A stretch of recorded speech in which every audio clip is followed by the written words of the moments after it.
Dios les bendiga, hermanos. ¿Cuántos están alegres de estar en la casa de Dios? Amén.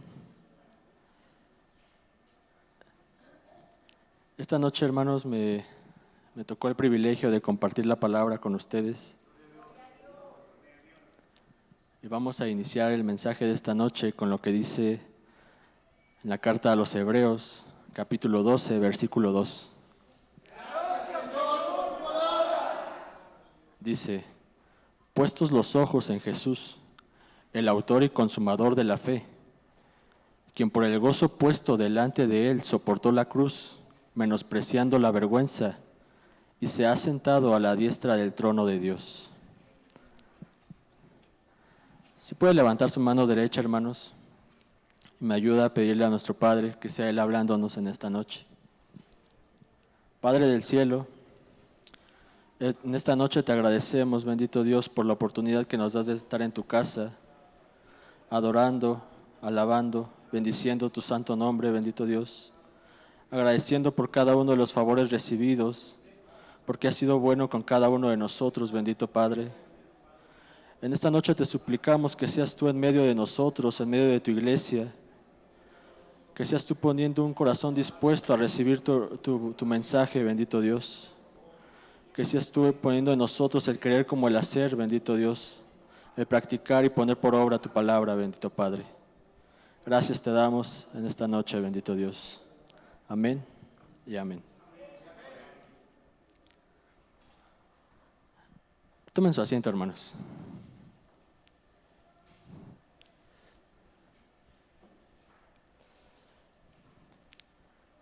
En esta noche, hermanos, quise comenzar con este pasaje de puestos los ojos en nuestro Señor Jesucristo, porque en ocasiones, hermanos, en nuestro diario vivir, pareciera ser que por ciertas circunstancias o eventos que se nos presentan, como que perdemos la vista de quién es el que nos está respaldando, hermanos, y quién es el que nos ha favorecido hasta el día de hoy. Entonces, para comprender cada uno de los ejemplos que quiero compartirles en esta noche, me gustaría compartir dos conceptos, y que esos dos conceptos podamos integrarlos o tenerlos presentes en cada uno de los ejemplos que ahorita vamos a compartir. Gracias, hermano. Uno de estos conceptos es la ley de la inercia, donde dice que todo cuerpo permanece en reposo o en movimiento rectilíneo uniforme, a menos que una fuerza externa actúe sobre él. Un objeto no cambia su estado por sí solo. Si está quieto, seguirá quieto. Si se está en movimiento, seguirá moviéndose en línea recta y a velocidad constante. Esto ocurre hasta que algo, una fuerza, lo empuje, lo frene o lo desvíe. ¿Cómo podemos ubicar esta ley de inercia en nuestras vidas, hermanos? ¿Qué pasa cuando se toma alguna decisión? Vamos a poner el ejemplo, una decisión equívoca. Entonces la persona, para cubrir esa decisión que tomó, toma otra serie de decisiones.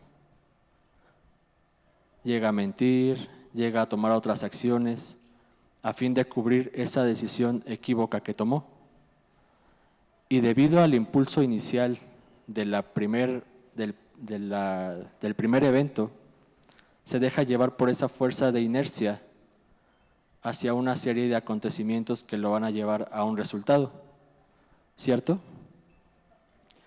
Y lo mismo pasa en el plano, en el lado positivo. Si uno decide congregarse, buscar de Dios, mantenerse en constante comunicación con el Espíritu Santo, digamos que va alimentando también esa fuerza que va a alimentar su ser, ¿cierto? Entonces, esta ley opera no solamente en sentido positivo, sino que también opera en sentido negativo, y depende de nosotros el cómo la usemos, ¿cierto?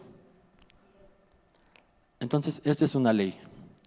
La otra ley es la ley espiritual del intercambio, también conocida como ley del dar y recibir. Es un principio que afirma que todo lo que uno da, de alguna forma, regresa. Esta ley sostiene que el universo funciona mediante un equilibrio constante de energías y que nada puede obtenerse sin que algo se entregue a cambio. Y si aprendemos a observar, hermanos, a donde quiera que vamos, en cualquier interacción, todo es un constante intercambio. No solamente en el plano físico. En el plano físico podemos decir, supongamos que yo voy a un restaurante y recibo cierto platillo, alimentos, ciertas atenciones, amenidades, y a cambio pues doy una cantidad, ¿cierto? Pero esos intercambios no solamente son así materiales, sino también son, en el plano físico pueden ser un poco más sutiles, como son las miradas, como son los gestos, las palabras, las sensaciones, la misma respiración, el aire que usted acaba de exhalar, la persona que tiene al lado ya lo inhaló, y estamos en un constante intercambio, ¿cierto? Pero también hay intercambios en el plano emocional, en el plano intelectual, de ideas, de conceptos, de creencias, filosofías, y en el plano espiritual también, que son un poco más sutiles que a lo mejor no podemos percibir con nuestros 5 sentidos. Pero hemos de tomar en cuenta que todo el tiempo, hermanos, estamos realizando constantes intercambios en el entorno en el que nos desenvolvemos. Entonces, tomando en cuenta estas dos leyes que rigen la vida del ser humano,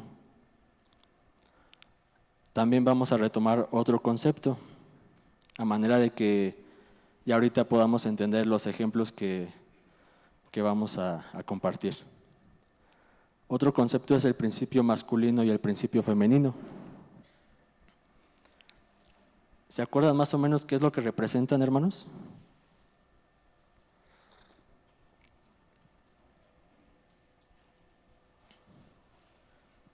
El principio masculino, digamos que es dador, irradia, proyecta, protege, ilumina. Y este principio está representado por el sol. En algún momento se nos compartió que el sol otorga 3 virtudes, que es la luz, el calor y la vida. La luz representando a la sabiduría, el calor representando al amor y la vida representando a la voluntad, a esa fuerza de accionar hacia un determinado resultado. Y cuando tomamos en cuenta, ¿recuerdan ustedes, hermanos, que nuestro pastor ya nos había compartido ciertas virtudes que corresponden a ciertos órganos del cuerpo? Lo que es la mano derecha, la mano izquierda. Pasamos a la siguiente, por favor. Lo que es esta parte del centro, el plexo solar. Digamos que cada una tiene ciertas correspondencias. Y llama la atención que lo que está representado por el plexo solar es el sol, es la belleza. La belleza no en un sentido de estético, se refiere a la belleza como un equilibrio entre el lado derecho y el lado izquierdo, un equilibrio entre el dar y el recibir, un equilibrio entre la misericordia, la bondad, la compasión, el amor y, por otro lado, la severidad, la justicia, la rectitud y la disciplina. Y vemos aquí, hermanos, cómo en la parte donde están los pies, que representa el reinado, está representado por la tierra. Y lo que une el mundo superior, o lo que conecta el mundo superior con el plano en el que nos encontramos, es la luna. Pero la luna, hermanos, ustedes saben que durante el mes pasa por distintas fases, ¿cierto?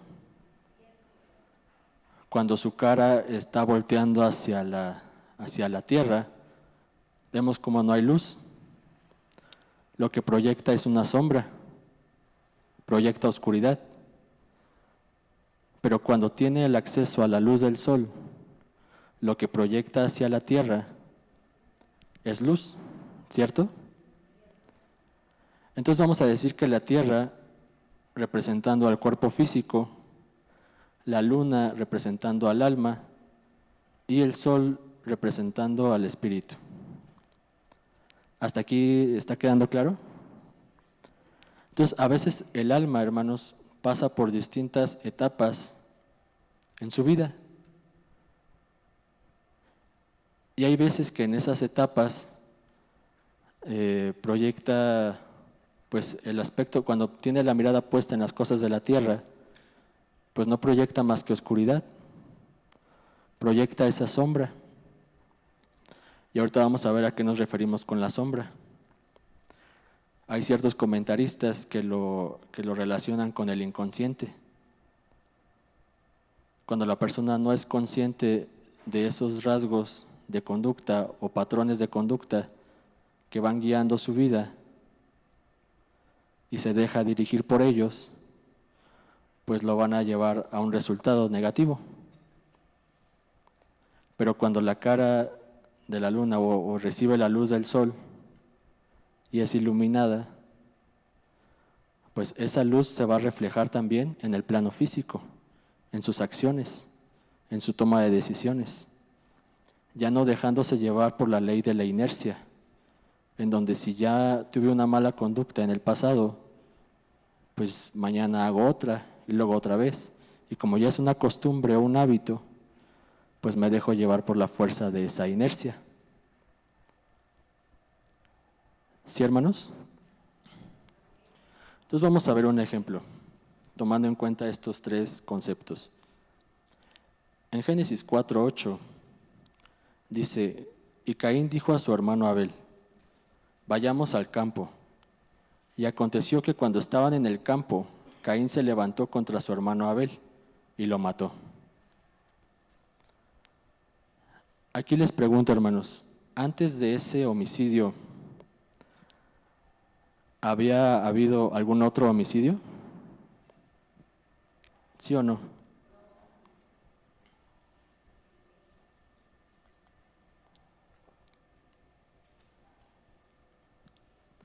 ¿O había habido en otra persona la intención de matar? Entonces, ¿dónde aprendió eso Caín?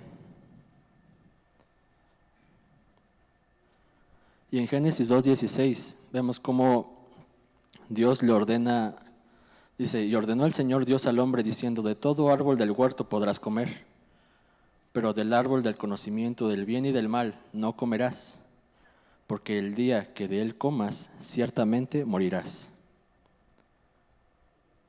¿Adán y Eva tenían conocimiento de esta instrucción, hermanos? Y cuando Eva comió del fruto, ¿tenía conocimiento de esta advertencia? Entonces, ¿cuál fue la intención de Eva con Adán?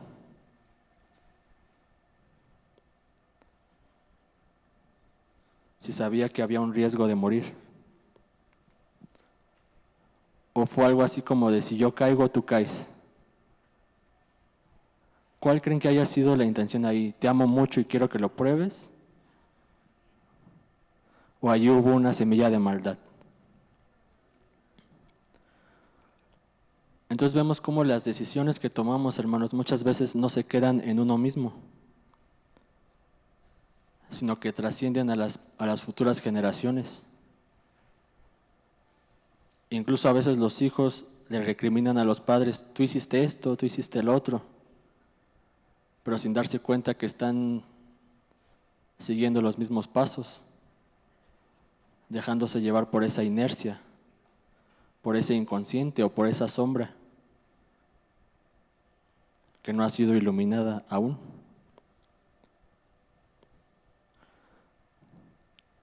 ¿Se está quedando claro, hermanos? Y esto lo podemos ver mucho, ya sea en las relaciones, ya sea en las adicciones, ya sea en los temperamentos, como muchas veces se sigue el ejemplo de papá y de mamá, sin hacer un trabajo de introspección de dónde surgió esto, de dónde lo aprendí. No identificándome con cierto estado, sino ponerle un freno a esa fuerza de inercia y cambiar su dirección. Otro ejemplo de esto, hermanos, en Génesis 21, dice, y Abraham partió de allí hacia la tierra de Negev y se estableció entre las sedes, entre Cades y Shur. Entonces estuvo por un tiempo en Gerar. Y Abraham dijo a Sara su mujer, dijo de Sara su mujer, es mi hermana. Entonces Abimelech, rey de Gerar, envió y tomó a Sara. Y Abimelech añadió a Abraham, ¿qué has hallado para que hayas hecho esto? Aquí, hermanos, vemos cómo Abraham tuvo miedo. Y dice que respondió, porque me dije, sin duda no hay temor de Dios en este lugar, y me matarán por causa de mi mujer. Capítulos más adelante vemos cómo ese temor o ese miedo, cómo no quedó nada más ahí, sino que trascendió a una próxima generación.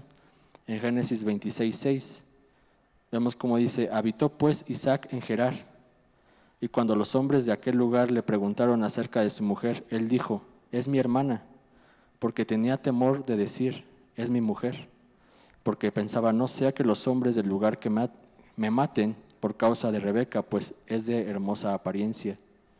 Entonces Abimelech llamó a Isaac y le dijo, he aquí ciertamente ella es tu mujer, ¿cómo pues dijiste, es mi hermana?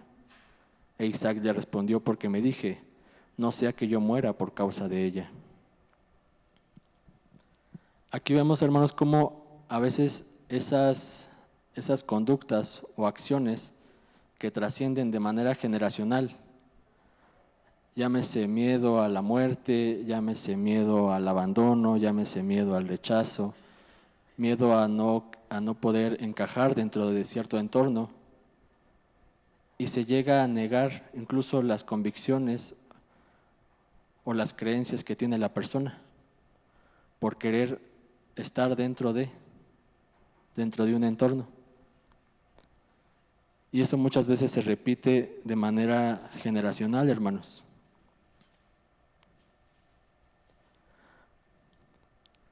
Otro ejemplo de esto, en Mateo 26:69, dice, Pedro estaba sentado fuera en el patio y una sirvienta se le acercó y le dijo, tú también estabas con Jesús el Galileo. Pero él lo negó delante de todos ellos, diciendo, no sé de qué hablas. Cuando salió al portal lo vio otra sirvienta y dijo a los que estaban allí, este estaba con Jesús el Nazareno. Y otra vez él lo negó con juramento, yo no conozco a ese hombre. Y un poco después se acercaron los que estaban allí y dijeron a Pedro, seguro que tú también eres uno de ellos, porque aún tu manera de hablar te descubre. Entonces él comenzó a maldecir y a jurar, yo no conozco a ese hombre. Y al instante un gallo cantó. Entonces vemos aquí, hermanos, cómo muchas veces por el querer encajar dentro de determinados entornos, la persona llega a negar sus convicciones, sus ideales, cómo la manera de hablar empieza a cambiar, la manera de responder ante determinados eventos empieza a modificarse nada más por el mero hecho de estar en un entorno diferente. Y respecto a los intercambios que les comento, hermanos, les digo, no es meramente algo físico. Vamos a poner un ejemplo. Supongamos que hay una persona en una casa, ¿no? y está muy enferma y esa enfermedad es contagiosa. Así la persona ame mucho a sus familiares o los familiares la amen mucho a ella. El hecho de que haya ese amor no quiere decir que no vayan a salir contagiados, ¿cierto? ¿Por qué? Exacto.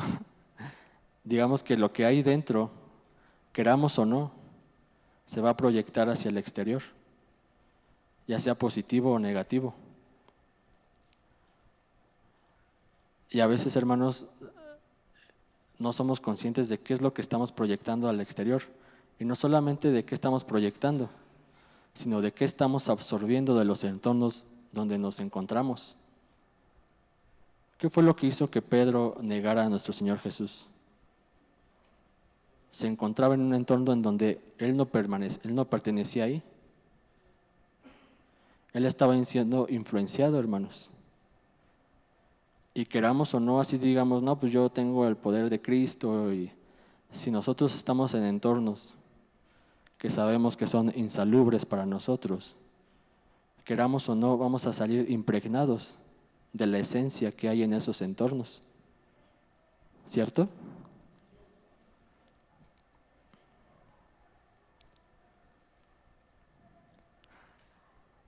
Otro ejemplo de esto, hermanos, en Lucas capítulo 9, versículo 52, dice, y envió mensajeros delante de él, y ellos fueron y entraron en una aldea de los samaritanos para hacerle preparativos, pero no le recibieron porque sabían que había determinado ir a Jerusalén. Al ver esto sus discípulos, Jacobo y Juan, dijeron, Señor, ¿quieres que mandemos que descienda fuego del cielo y los consuma? Pero él volviéndose, los reprendió y dijo, vosotros no sabéis de qué espíritu sois. Aquí, hermanos, ¿qué era lo que imperaba en esos apóstoles?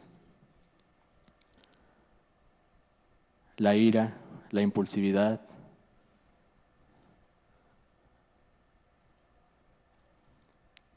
A lo mejor eran muy pasionales, ¿cierto? Pero ahí hay algo más, hermanos. O sea, es como de si no me reciben, pues van a recibir muerte. Ahí hay cierta manipulación o control. ¿Cuántas veces si la persona que tiene al lado no hace lo que usted quiere o no reacciona como usted quiere que reaccione, nos enojamos? Como si su voluntad estuviese a nuestro servicio. Entonces vemos cómo ahí había cierta manipulación o querer controlar. Ahora, ¿cuál era la intención de nuestro Señor Jesús? ¿Hacerle un daño a los samaritanos?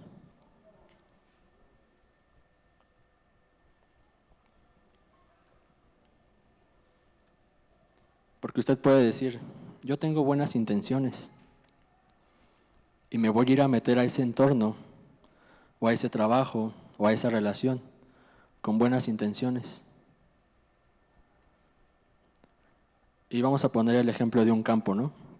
Donde usted quiere sembrar semillas, quiere sembrar frutos. Pero si el campo es un campo minado, ¿usted se metería a sembrar ahí? Si sabe que un mal paso, pues, lo va a llevar a un resultado caótico. Entonces vemos que aquí hubo cierto discernimiento de nuestro Señor Jesús. No forzó. Él no forzó el entrar ahí, a pesar de que Él les quería hacer un bien. ¿Cierto? Y muchas veces cuando no se hace lo que uno quiere, hermanos, pues opera esto, la impulsividad. Y vemos cómo nuestro Señor Jesús les dice, vosotros no sabéis de qué espíritu sois. O sea, no habían identificado en ellos qué era lo que estaba operando. Y en uno de estos apóstoles que quisieron hacer descender fuego del cielo, vemos cómo hubo como una transformación debido a la cercanía que tuvo con nuestro Señor Jesús. Y ahí volvemos a ver los intercambios. Una cosa es cuando nosotros influimos y otra cosa es cuando influyen en nosotros. Pero hay que saber discernir qué es lo que influye en nosotros, qué aceptamos y qué no aceptamos. En el caso de Juan, debido a la cercanía que tuvo con nuestro Señor Jesús, vemos cómo fue transformado ese temperamento, ese carácter. Vemos cómo dice en Mateo 17:1, dice que Él estuvo presente en la transfiguración. En Juan 13:23 dice que participó en la última cena y se recostó en el pecho de nuestro Señor Jesús. Fue uno de los pocos presentes en el Golgotá, donde Jesús le confía el cuidado de María, su madre.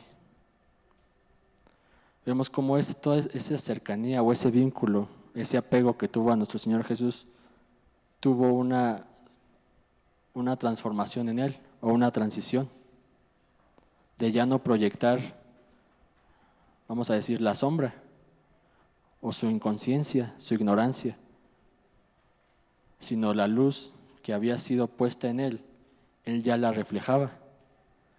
Y vemos en 1 de Juan 4:7, como dice: amados, amémonos unos a otros, porque el amor es de Dios, y todo lo que Él ama es nacido de Dios y conoce a Dios. El que no ama no conoce a Dios, porque Dios es amor. En 1 de Juan 4:20, si alguno dice yo amo a Dios y aborrece a su hermano, es un mentiroso, porque el que no ama a su hermano, a quien ha visto, no puede amar a Dios, a quien no ha visto. Versículo 21. Y este mandamiento tenemos de Él, que el que ama a Dios, ame también a su hermano. Vemos aquí esta transformación que hubo, hermanos. ¿Qué pasa cuando nosotros decimos, no, pues yo amo a Dios, pero al hermano que tengo al lado, pues como que me cae medio mal? Entonces, ¿es genuino ese amor que digo que tengo de Dios? ¿O reconozco que hay una esencia de nuestro Padre en el hermano que está al lado?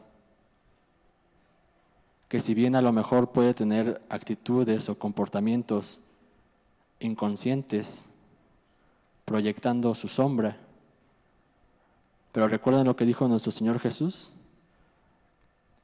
Dice, perdónalos porque no saben lo que hacen. O sea, no era algo consciente, no tenían un sentido claro de lo que estaban realizando. Y ese amor o esa comprensión ha de habitar también en cada uno de nosotros. El reconocer que muchas veces las personas actúan desde la ignorancia, desde la inconsciencia. ¿Sí, hermanos? Un ejemplo de una persona que no se dejó llevar por la inercia o que pese a la influencia que había en su entorno, él supo poner límites, fue Daniel. Dice en Daniel 1:8, dice que se propuso Daniel en su corazón no contaminarse con los manjares del rey, ni con el vino que él bebía, y pidió al jefe de los oficiales que le permitiera no contaminarse. Dios concedió a Daniel hallar favor y gracia ante el jefe de los oficiales. Vemos cómo, hermanos, aquí, a pesar de que se le estaban ofreciendo ciertos, vamos a decir, ciertos beneficios a Daniel, vemos cómo él sabía que esos manjares o esas bebidas de alguna manera estaban consagradas a ciertos ídolos, o la fuente de la que provenían pues no era muy sana, que digamos. Y él dice, no, pues yo no me voy a contaminar con esto. Y vemos cuál fue el resultado del no dejarse llevar por esa fuerza o esa influencia que había en su entorno. Dice en el versículo 17, a estos 4 jóvenes Dios les dio conocimiento e inteligencia en toda clase de literatura y sabiduría. Además, Daniel entendía toda clase de visiones y sueños. Y en todo asunto de sabiduría y conocimiento que el rey les consultó, los encontró 10 veces superiores a todos los magos y encantadores que había en todo su reino. Aquí, hermanos, ¿a cuántos les gustaría experimentar eso? Que los hallen 10 veces con más sabiduría. Y no nada más a ustedes, hermanos, porque como decíamos ahorita, esto es generacional. ¿Cuántos de ustedes cuidan a sus hijos de no ser influenciados por el entorno? ¿A cuántos les gustaría que de sus hijos se hable esto? Que fueron hallados más sabios, más inteligentes, que se cuidaron. Pero como padres, ¿sí cuidan a sus hijos? Lo que ven, con quién hablan, a dónde van. ¿Sí están al tanto de sus hijos, hermanos? Bueno. Entonces aquí vemos el ejemplo de un hombre que no se dejó influenciar. Y vemos cómo todo esto no nada más es no dejarse influenciar, sino que también esa fuerza de inercia la podemos usar a favor, no solamente de nosotros, sino también a favor de nuestro entorno. En 1 Samuel 22:1 dice, y yéndose David de allí, escapóse a la cueva de Adulam, lo cual como oyeron sus hermanos y toda la casa de su padre, vinieron allí a él. Y juntáronse con él todos los afligidos y todo el que estaba adeudado y todos los que se hallaban en amargura de espíritu. Y fue hecho capitán de ellos. Y tuvo consigo como 400 hombres. Y aquí, hermanos, en el Salmo 57,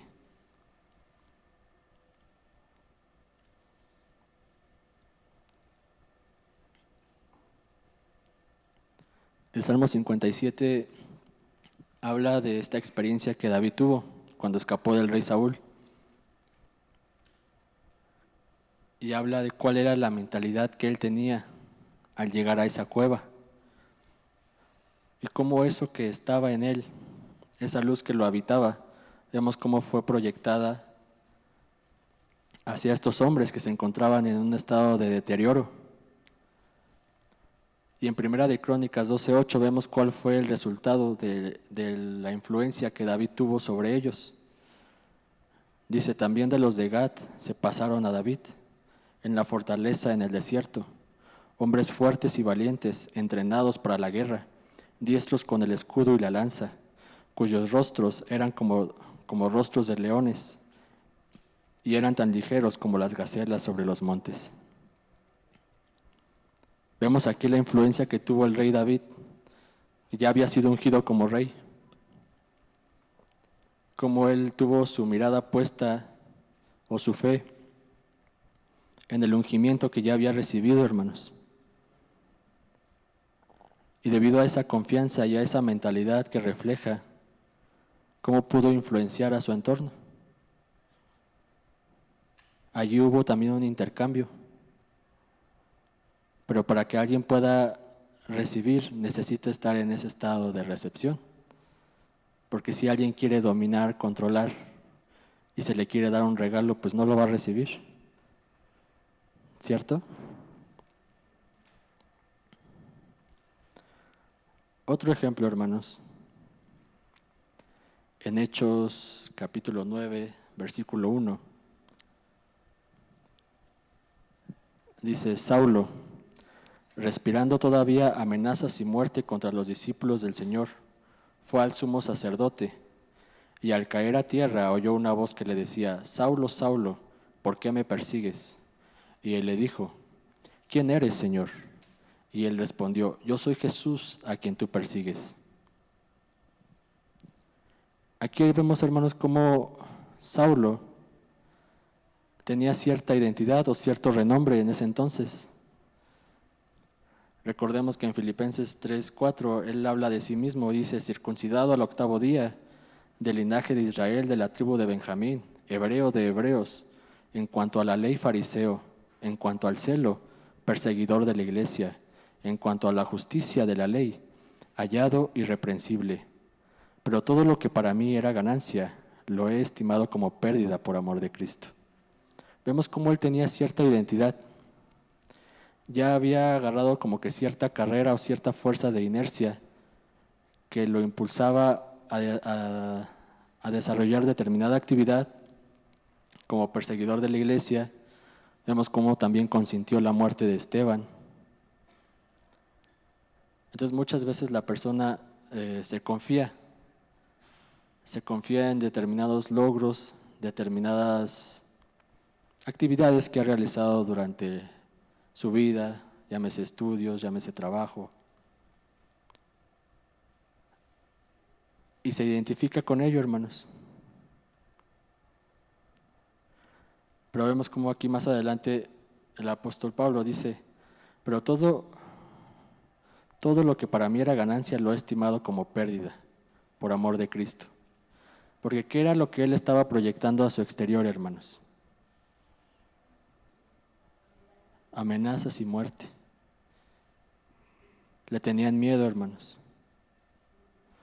Cuando usted llega a su casa, ¿lo reciben con gratitud, con amor, o le tienen miedo de que a ver si no está enojado, a ver si no está en un estado crítico, a ver si no está irritable el día de hoy? ¿Cómo lo ven a ustedes, hermanos? Cuando llega usted a un lugar, ¿aporta paz a ese lugar? Y vemos cómo aquí, después de cierto proceso que pasó el apóstol Pablo, porque cada uno de nosotros, hermanos, llega a un evento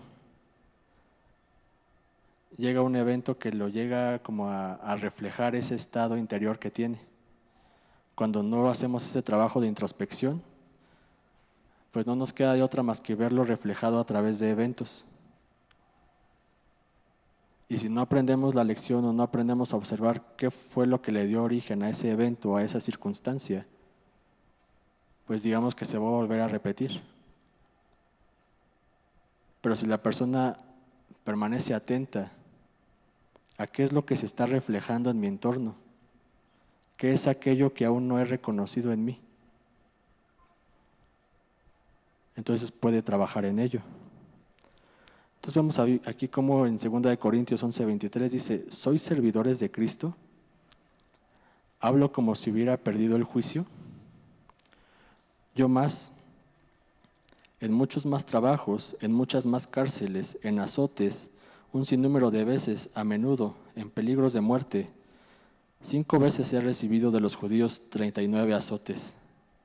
3 veces he sido golpeado con varas, una vez fui apedreado, 3 veces naufragué y he pasado una noche y un día en lo profundo.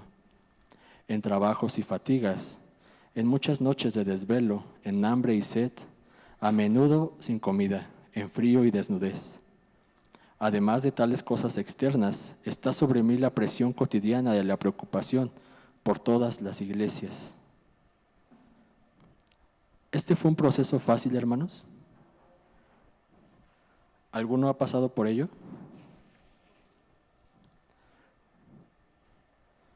Y a veces por un detallito, pues ya como que nos andamos ahí carizbajos, ¿verdad? ¿Alguno ha pasado por esto, hermanos? ¿Qué fue lo que lo hizo permanecer al apóstol Pablo?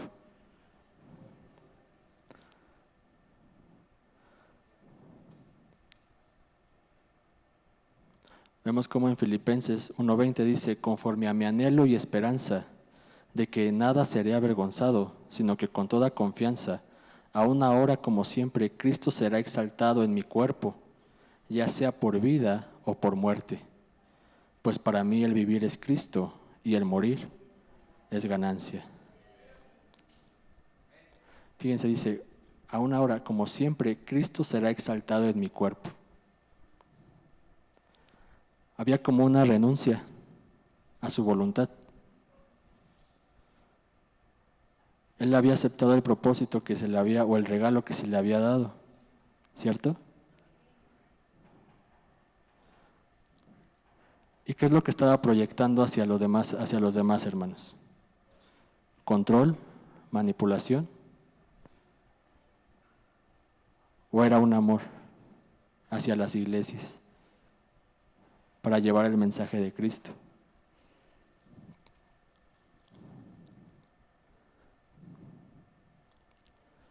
Y en segunda de Timoteo 4:6 dice, porque yo ya estoy para ser derramado como una ofrenda de libación, y el tiempo de mi partida ha llegado. He peleado la buena batalla, he terminado la carrera, he guardado la fe. En el futuro me está reservada la corona de justicia que el Señor, el juez justo, me entregará en aquel día. Y no solo a mí, sino también a todos los que aman su venida. ¿Cuántos esperan ese día, hermanos? ¿Y qué tan dispuestos estamos a soportar la influencia que a veces quiere arrastrar la vida de la persona? Parecían ser eventos negativos y parecían ser eventos malos, que en el momento los vemos como algo malo. Pero al final eso viene a traernos un mensaje, viene a traernos una instrucción, viene a evidenciar aquello de lo que no fuimos conscientes en su momento. Entonces es importante que aprendamos a observar la causa de ciertos eventos o ciertas circunstancias y trabajar en ello, hermanos.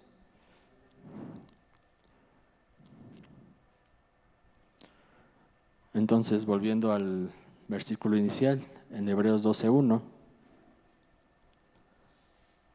donde dice, por tanto, puesto que tenemos en derredor nuestro una gran nube de testigos, despojémonos también de todo peso y del pecado que tan fácilmente nos envuelve, y corramos con paciencia la carrera que tenemos por delante, puestos los ojos en Jesús, el autor y consumador de la fe, quien por el gozo puesto delante de él soportó la cruz, menospreciando la vergüenza, y se ha sentado a la diestra del trono de Dios.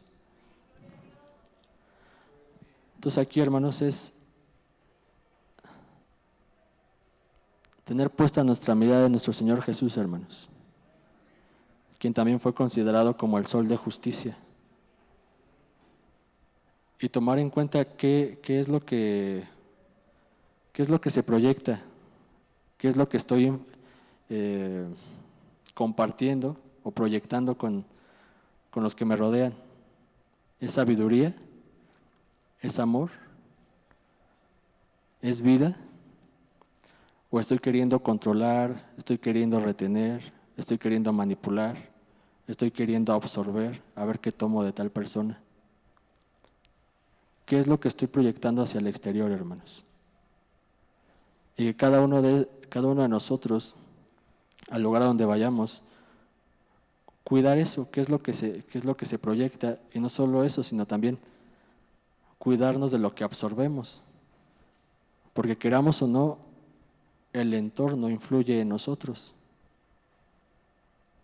Y aunque digamos, no, pues el entorno ya se quedó allá, ya dejé el trabajo allá, ya me vine a la iglesia, parte o la esencia que absorbimos sigue en nosotros y se sigue proyectando a través de nuestra manera de hablar, nuestra manera de ver, nuestra manera de comportarnos con los demás.